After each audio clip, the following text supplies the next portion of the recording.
ማንቸስተር ዩናይትድ በመጨረሻም ሩበን አሞሪምን ከስራ ከአሰልጣኝነት አባሯል። ይህ ውሳኔ የዘገየ ይመስላል። በጥቂቱ ማባረር የነበረባቸው ከጥቂት ወራት በፊት ነበረ፣ ግን በመጨረሻም ተገደዋል ያባሩት። ሩበን አሞሪም በማንቸስተር ዩናይትድ አጸያፊ ውጤት ነበር እያመጣ የነበረው። ማንቸስተር ዩናይትድ አልተቀየረም። ብዙ ሽንፈቶችን እያመጣ ነበረ። ያሸነፈው በጣም ጥቂት ጨዋታ ነው። ዊን ፐርሰንቴጁ በጣም ሎው ነው። ጌሞች በትክክል እየተጫወቱ አልነበረም ተጫዋቾቹ። ሙሉ ቲሙና አሰልጣኙ ክለቡና ይህ አሰልጣኝ በምንም መልኩ ሊግባቡ አልቻሉም። ሩበን አሞሪም እንደ አሰልጣኝ በስፖርቲንግ ሊዝበን ጥሩ ውጤት እያመጣ ነበረ። ማንቸስተር ዩናይትድ ከገባ በኋላ ግን ለሱም ለማንቸስተር ዩናይትድም ጥሩ ጊዜ አላሳለፈም።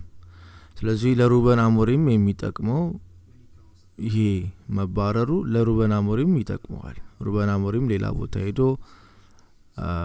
ቢያሰራ ቢያሰለጥን ለሱም ይበጀዋል።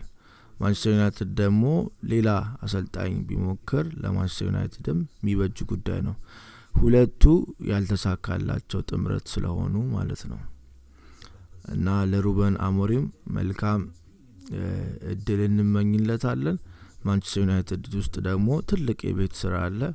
የማንቸስተር ዩናይትድ ኦነሮች፣ የማንቸስተር ዩናይትድ ሲኢኦዎች፣ የማንቸስተር ዩናይትድ ዳይሬክተሮች፣ ማንቸስተር ዩናይትድ ውስጥ አመራር ውስጥ ያሉ ሰዎች ሁሉ አሁን ትልቅ ውሳኔ ይጠበቅባቸዋል። ብዙ ጥበብ ያስፈልጋቸዋል። አይኖቻቸው መክፈት ያስፈልጋቸዋል። የትኛው ሰው እንደሚያስፈልግ እንደገና ደግሞ ምን አይነት ምቹ ክለብን ለአንድ አሰልጣኝ መፍጠር እንዳለባቸው ማሰብ አለባቸው።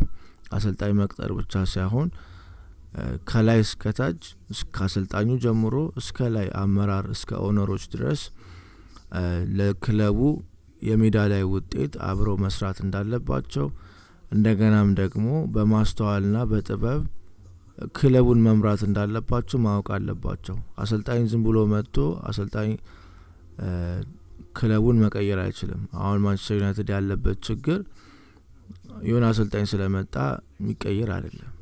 ሙሉ ሃይራርኪው አስተሳሰቡን መቀየር አለበት። ፓሽን ሊኖራቸው ይገባል።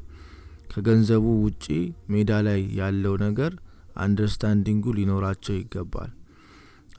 አሰልጣኝም ሲያመጡ ደግሞ ሚማር አሰልጣኝ ሳይሆን በደንብ ታሪክ ያለው አቋም ያለው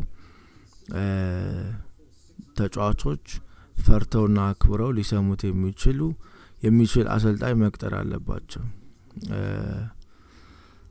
እስካሁን ከተከሰተው ስህተት ውስጥ ምን ችግር እንደተፈጠረ በማወቅ በመረዳት የተሻለ ነገር ለማምጣት ትልቅ ጥበብ ያስፈልጋል። ይህም ማይሆን ከሆነ አሁንም ሌላ ሰው ይመጣል፣ እንደገና ተመሳሳይ ውጤት ወይ ደግሞ ከዚህ የባሰ ውጤት ይመጣል። ከዛ ደግሞ ደጋፊም ክለቡም ይሰቃያል። እና ይህ ነገር መቀየር የሚችለው ክለብ ውስጥ ያሉ አመራሮች አይምሯቸው መማር አለበት። ከፈርጉሰንም ቢሆን ፈርጉሰን እየሰራ የነበረበት አሰራርን በማጥናትም በመማርም ከዛ ሙሉ ክለቡ አሰራሩን መቀየር አለበት፣ አኳኋኑን መቀየር አለበት።